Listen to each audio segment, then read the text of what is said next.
possible. C'est bien d'en avoir, hein, si on peut. L'obéissance. Alors l'obéissance, là, évidemment, chez les moines, c'est... vous voyez tous les mots, hein, que j'ai dit, ça structure bien la vie monastique. L'écoute, le catalogue, là, l'accompagnement spirituel, l'obéissance. Alors, avant de voir ce qu'il dit sur l'obéissance, vous aujourd'hui, tel que vous êtes, si je vous dis obéissance, est-ce que vous avez à obéir à quelqu'un? À qui vous avez à obéir? Ça, je vais déjà poser la question dans aucune retraite, mais j'aimerais bien voir. À qui aujourd'hui vous avez à obéir? Au pape? À notre conscience. À la conscience, ça, c'est pas de l'obéissance. Ah ben non, c'est la conscience, c'est soi-même. Non, l'obéissance, c'est obéir à quelqu'un d'extérieur à moi. Obéir à sa conscience, évidemment, à son cœur, hein, à l'Esprit Saint en nous, d'accord. Mais objectivement, ça c'est subjectif, objectivement, à qui on va obéir? Personne. L'accompagnateur spirituel, voilà, par exemple, celui qui en a. Est-ce que obéir, c'est respecter des règles, comme nous appelons sociales? Ben oui, déjà, les règles sociales, hein, par exemple, le port du masque. Les règles sociales, l'obéissance, c'est le code de la route. Voilà. Il y a des directives qui nous sont données par l'État, par l'Église en donne beaucoup moins maintenant, mais bon, parce qu'elle a moins d'influence, mais voilà. L'obéissance. Voilà. Alors, l'obéissance sans délai convient à ceux qui n'ont rien de plus cher que le Christ. Donc l'idée, c'est que on dit tous qu'on veut obéir au Christ, mais obéir au Christ, des fois, c'est obéir à soi-même. Alors que si on a un intermédiaire, au moins, il vérifie. Cet intermédiaire nous permet de bien vérifier qu'on n'obéit pas à notre subjectivité, mais bien au Christ qui est en nous. Alors, le Père André Gauzier explicite la pensée de Saint Benoît par ces mots. L'obéissance, non de caserne, mais par amour, et participation à la soumission filiale du Christ par rapport à son Père. Elle indique, mesure notre souplesse intérieure sous la main de Dieu.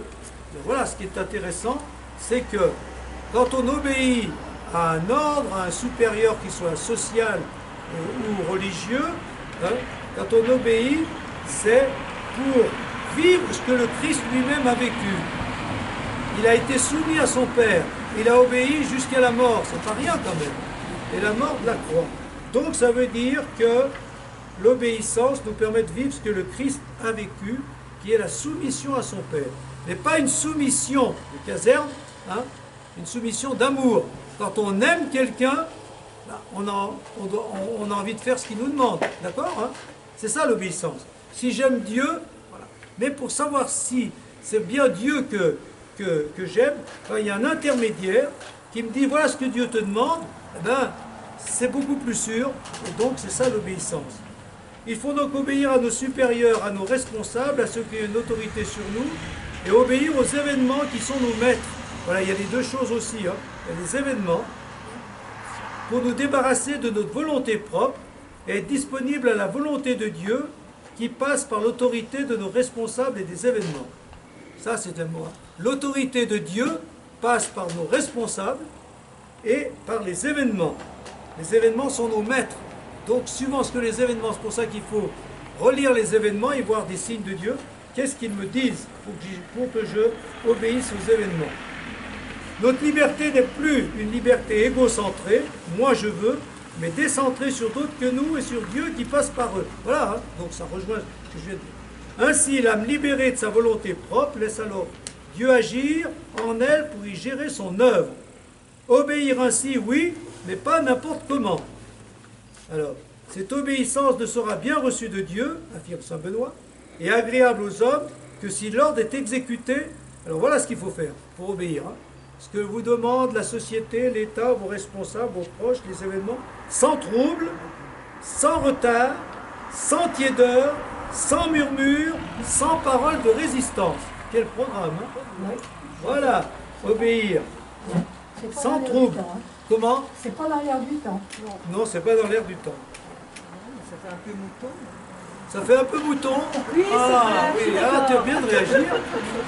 Nous, aujourd'hui, c'est ce qu'on dit, tu as bien la mentalité moderne. Je ne veux pas être un mouton, je vais rester moi-même. Mais Le problème, c'est que des fois, en restant soi-même, eh bien, on pense, on n'est que fidèle à soi-même, mais pas à Dieu. Voilà. Comment? Il ne faut pas oublier Anna Arendt, quand même. C'est-à-dire que tout ce qui est de l'ordre de la quotidienneté du mal, obéir, mais pas obéir à n'importe quel ordre. Ah oui. Ah oui, ne pas obéir à n'importe quel ordre. Bien sûr, il faut un discernement. Se cacher derrière l'obéissance. Il faut que l'obéissance, alors, voilà. Il faut que l'obéissance ne contredise pas notre conscience. Il y a toujours l'objection de conscience quand même, possible. Suivant les ordres qu'on nous donne, bah oui, il faut aller tuer quelqu'un, il faut aller... Si c'est contraire à notre conscience, ça c'est dans la loi. Il faut toujours bien notre conscience. Et même ça aussi, c'est la morale de l'Église. Hein. L'Église dit, il ne faut pas ceci, il ne faut pas cela, par exemple. On prend pour, par exemple, la régulation des naissances, on fait des choses comme ça. Eh bien, l'Église dit, donne des... Mais après, c'est la conscience de chacun qui décide. Autant l'Église dit, il faut faire ça, autant elle dit, il faut faire ça ou pas faire ça, mais obéis à ta conscience. La morale chrétienne, c'est la morale qui dit, obéis à ta conscience. Voilà. Mais éclaire-la aussi. Obéis à ta conscience, mais éclaire-la en écoutant ce que dit l'Église, ce que dit la société, et après, en fonction de ce qu'on te dit, tu agis en conscience. Et à ce moment-là, tu as un comportement moral. Mais si l'ordre donné semble impossible à réaliser, saint Benoît propose de discuter. D'accord, hein? Alors, si le moine estime que le poids du fardeau dépasse entièrement la mesure de ses forces, il présentera au supérieur les raisons de son impuissance. Il le fera avec patience et à propos, et sans témoigner ni orgueil, ni résistance, ni contradiction. D'accord? Si votre supérieur vous demande de faire des choses, vous n'êtes pas d'accord, ou vous ne pouvez pas, il faut en discuter. Donc, oui. Donc on peut voir aussi là que, ça c'est bien Saint Benoît. Saint Benoît, il ne faut jamais, toi tu as parlé tout à l'heure d'équilibre, eh bien Saint Benoît, il n'est pas pour une règle trop dure, hein. Il n'est pas pour une obéissance trop dure, il est toujours, il faut rester humain, il faut qu'on reste des humains et que ça corresponde, qu'il y ait une harmonie, voilà. Hein. Donc, obéissance, mais obéissance dans l'amour, obéissance intelligente, d'accord? L'obéissance existe-t-elle encore aujourd'hui? Ou comment? À qui obéissez-vous? C'est ce que je vous ai demandé tout à l'heure. Alors, nous, à qui on doit obéir un curé? L'évêque. À ses paroissiens ou à l'évêque? L'évêque. À l'évêque. Comment? Les paroissiens. C'est tous les paroissiens qui doivent obéir à... Et les paroissiens, oui, mais il y a les paroissiens qui demandent ceci, demandent cela, et on est bien à leur service. Non, mais il y a un peu les deux. Hein. Il y a un peu les deux, voilà.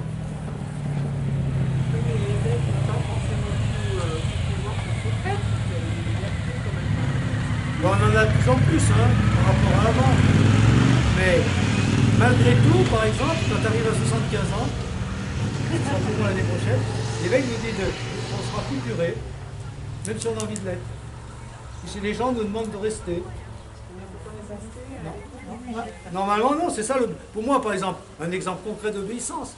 C'est pas une obéissance, mais donc c'est une obéissance intelligente, c'est-à-dire, bah oui, il y a un âge où tu peux faire moins, il ne faut pas non plus prendre trop de risques, il ne faut pas non plus t'imposer, tu te crois capable, mais malgré tout, objectivement, il y a un âge où tu es moins capable qu'avant. Donc il faut accepter ça. Donc il faut reconnaître. Et puis surtout, moi c'est ce que j'appelle une obéissance intelligente, c'est que à partir du moment où, par exemple, c'est pratiquement un ordre, ça, c'est... Ouais. Ben, tu te dis, ben oui, mais maintenant, qu'est-ce que je vais faire? Donc ça t'oblige à te remettre en cause pour dire, qu'est-ce que je peux faire d'autre? Et ça, je trouve que c'est vrai pour tout le monde. Il y a un âge où on fait moins bien, mais souvent, c'est le cas dans l'Église en tout cas, comme il n'y a personne derrière, on continue.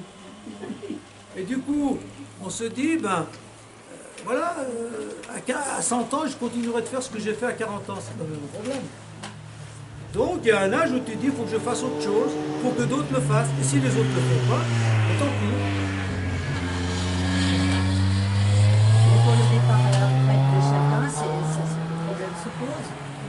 départ à la retraite de chacun, oui. Voilà. Mais dans l'église, il n'y a pas Tout ce de que tu as retraite. fait, tu pars à la retraite, toi, ça y est, c'est Oui, terminé. mais dans l'église, il n'y a pas de départ à la retraite pour les laïcs. Et ça, moi, je trouve que c'est un vrai problème. Il devrait y avoir la limite des 75 ans. À 75 ans, ce que j'ai fait jusqu'à présent, je ne le fais plus, mais je fais autre chose. Et je fais, surtout, nous, comme ça nous est demandé, on aide, on rend service à ceux qui prennent la relève. Et ça, je trouve que c'est bien, parce que ça nous oblige à changer. Voilà l'obéissance, en tout cas, comment je la vois et comment je la vis. L'humilité. Alors, l'humilité. Je ne fais pas de pause méditation aujourd'hui, parce que c'est... Non, mais c'est autre chose, ça prépare trop. On en fera à la fin. Saint Benoît insiste beaucoup sur l'humilité. La divine écriture nous crie « Quiconque s'élève sera humilié, qui s'humilie sera élevé, qui s'abaisse sera élevé. » Si nous voulons atteindre au sommet de l'humilité parfaite et parvenir rapidement à cette grandeur céleste, à laquelle on monte par l'abaissement dans la vie présente, il faut, par l'ascension même de nos actions, gravir cette échelle qui a paru en songe à Jacob.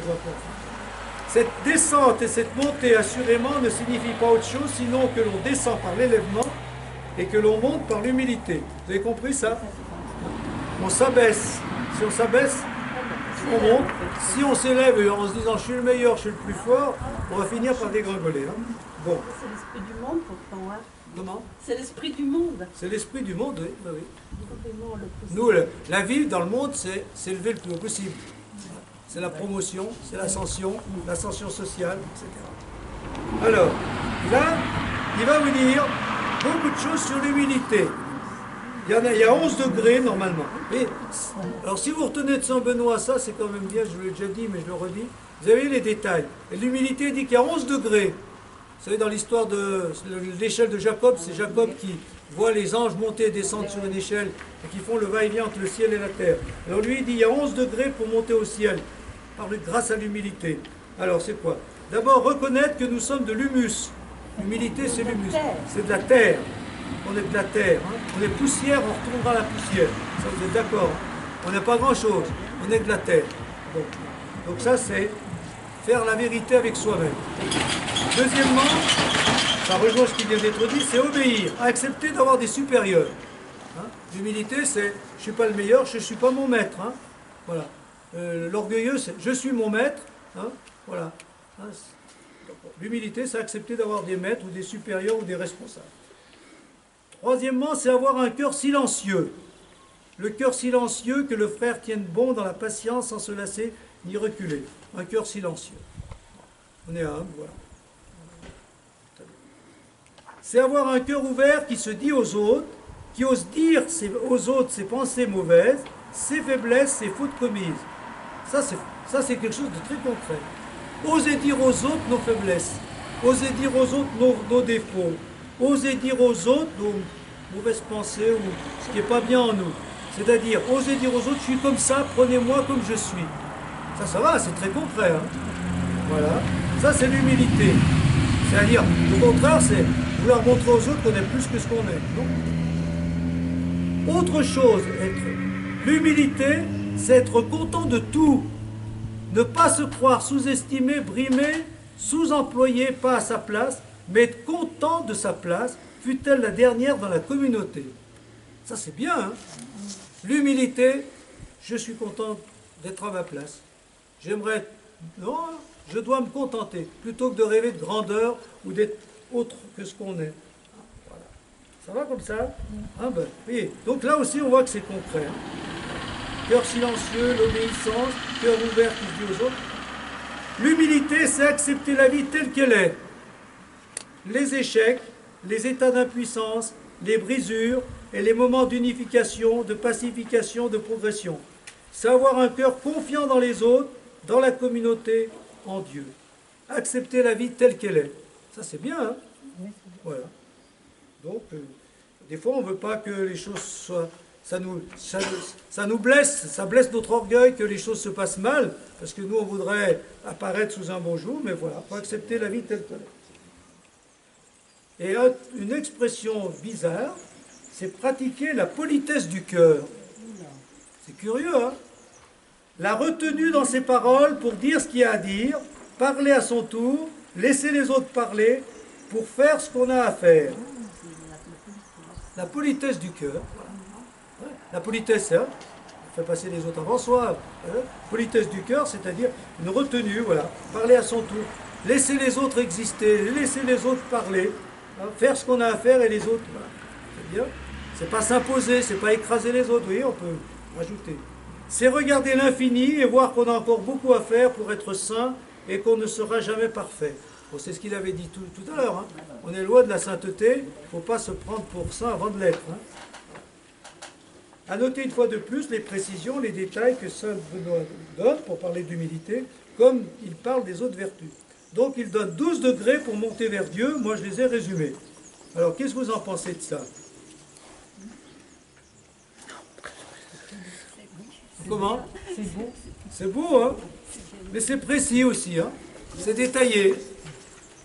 Ah, et pourtant, Jésus, il a vécu, hein, c'est pas au 5e siècle, hein, c'est pas de... Voilà. Désappropriation. Se désapproprier, c'est accepter de ne rien posséder personnellement. Mais alors, strictement rien. Ça, c'est le cas des moines. Hein. Voilà. C'est surtout se détacher de tout pour vivre la première béatitude. Heureux les pauvres en esprit. Ça, vous la connaissez, hein. Développant la pensée de saint Benoît, André Gauzy explicite le détachement par ces mots. Alors, vous allez voir. Ça, c'est bien aussi. La pauvreté matérielle vise notre avoir, hein, nos biens, notre voiture, nos maisons, voilà. Mais il y a aussi la pauvreté spirituelle qui consiste non seulement dans le détachement des choses de ce monde, mais dans le dénuement de soi-même, en vue de laisser Dieu remplir le cœur occupé par notre moi.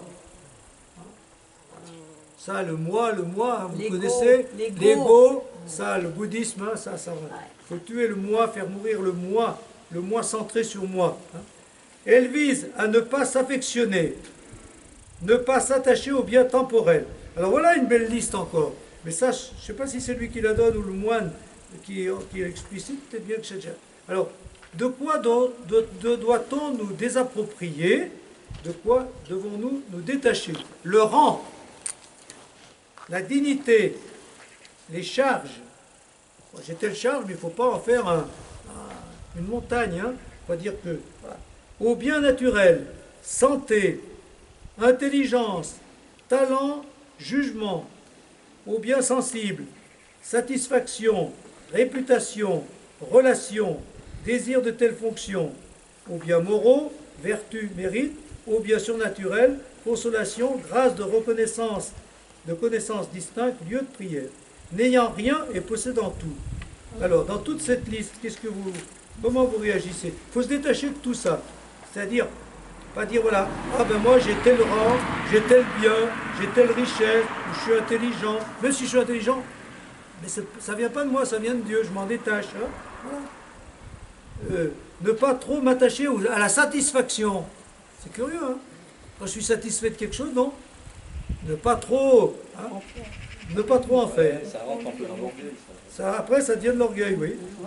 Les biens moraux, les vertus, oui, je suis bien, je suis généreux, je suis priant. Mais oui, mais non, détache-toi. N'en fais pas une montagne. Comment? Désir de telle fonction, c'est de l'ambition. Désir de telle fonction, L'ambition oui, dans oui. le travail, alors. Comment? Mon père, l'ambition dans le travail. Il faut avoir de l'ambition, mais pas être ambitieux. Oui, mais voilà, c'est différent. Il y a toujours plein de nuances. Parce que... Si, il faut être ambitieux. Il faut avoir de l'ambition, c'est-à-dire vouloir aller le plus loin possible, Oui. mais dans l'humilité, en disant, si j'ai des dons, il faut bien que je les développe, mais pour que ce soit un service, et non pas pour que me valoriser moi-même en me mettant au-dessus des autres. Voilà. Donc, plus j'ai de dons, plus je dois les mettre au service des autres. Plus je dois me détacher de cette autosatisfaction. C'est-à-dire, il ne faut pas que ça gonfle le moi. Oui, voilà.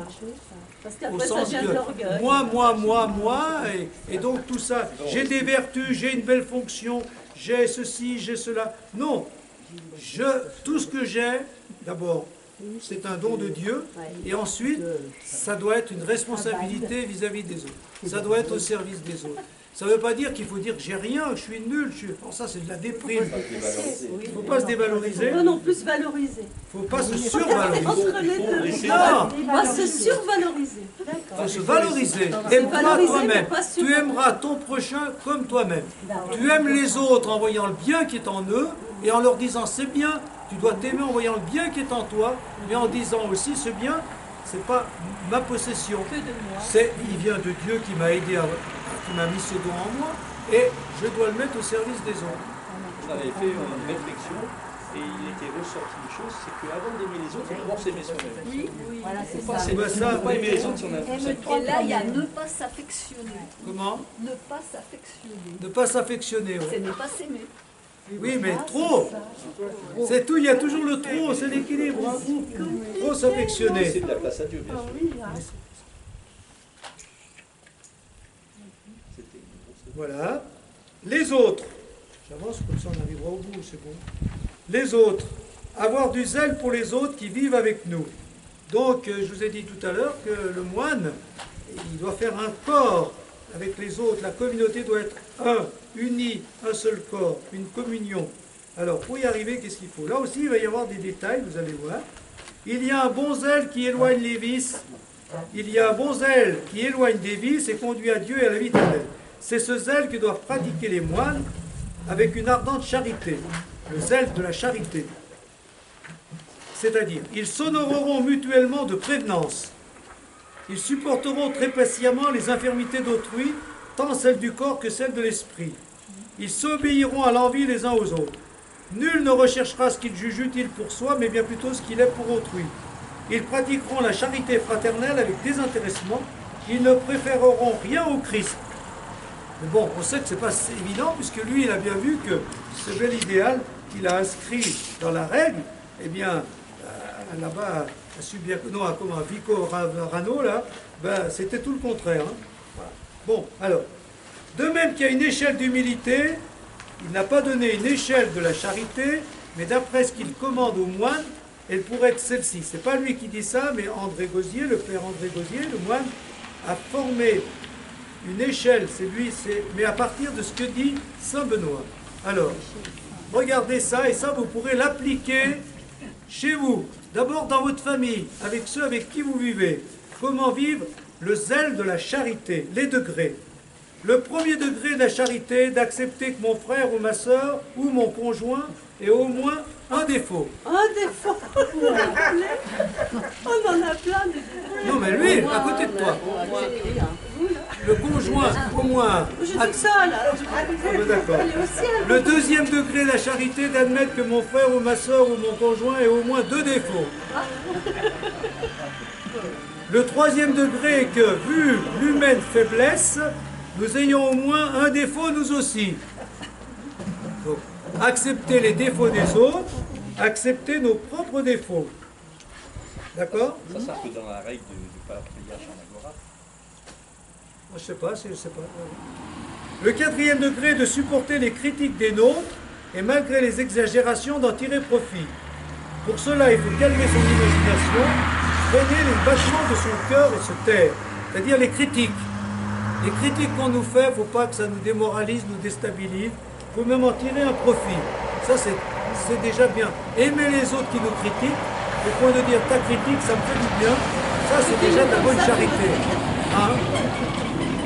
Si on a de l'humour, ça passe bien dans la vie. Si on a de l'humour, oui, mais des fois c'est dur, souvent les critiques qui nous sont faites. Pas beaucoup. Parce qu'automatiquement, on rend les choses moins... Oui, mais quand On les prend moins au sérieux.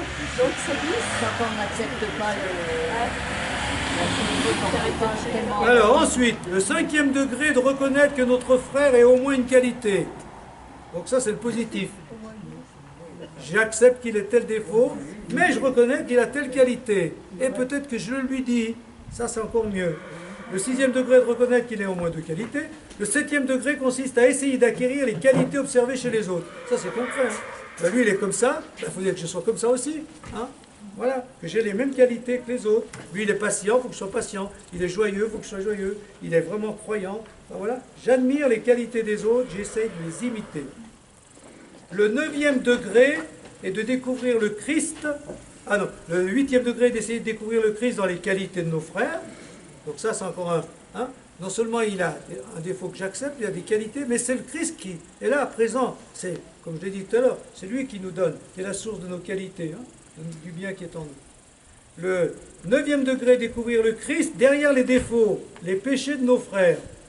C'est-à-dire, il y a des qualités, et le Christ est aussi derrière les défauts pour aider cette personne à s'en corriger, comme il est derrière nos problèmes, pour nous aider à en sortir, d'accord? Le 10e degré est de ne pas juger nos frères et donc de ne pas les démolir. Bon, c'est concret ça. Hein? Le 11e degré est non seulement de ne pas les nuire, mais de rechercher leur bien. Le 12e degré est de pardonner aux autres, à ceux qui nous ont fait souffrir. Il faut aller jusque-là, car soyez parfaits comme votre Père Céleste est parfait. Mais il est clair que le pardon est dans la volonté, ça c'est bon, non dans la mémoire, ni dans la sensibilité. Le pardon, c'est... On pardonne quand on veut pardonner, mais il y a des choses dans notre mémoire qu'on ne peut pas évacuer. Il m'a fait tel mal, il ne faut pas y oublier ça, c'est normal. Et ni dans la sensibilité, c'est-à-dire, j'ai été blessé, je reste blessé, hein, mais je pardonne, je veux retrouver une relation forte avec la personne qui m'a fait du mal. Donc c'est dans la volonté, et avec le temps, la réconciliation va être possible, mais pour le moment, hein, la réconciliation n'est peut-être pas possible, mais il y a au moins le pardon. Je veux pardonner, et donc je suis sur le chemin d'une réconciliation qui aura lieu bientôt ou pas bientôt. Il faut accepter que nos frères soient autres que les créatures de notre imagination. Moi aussi, je suis autre que ce que j'imaginais. Nous voulons que les autres soient comme nous le voudrions. Ils ne le sont pas, de déception. Mais comprendre, c'est pardonner. Vous voyez le beau programme? Il y a du boulot, hein. Comment? Il y a du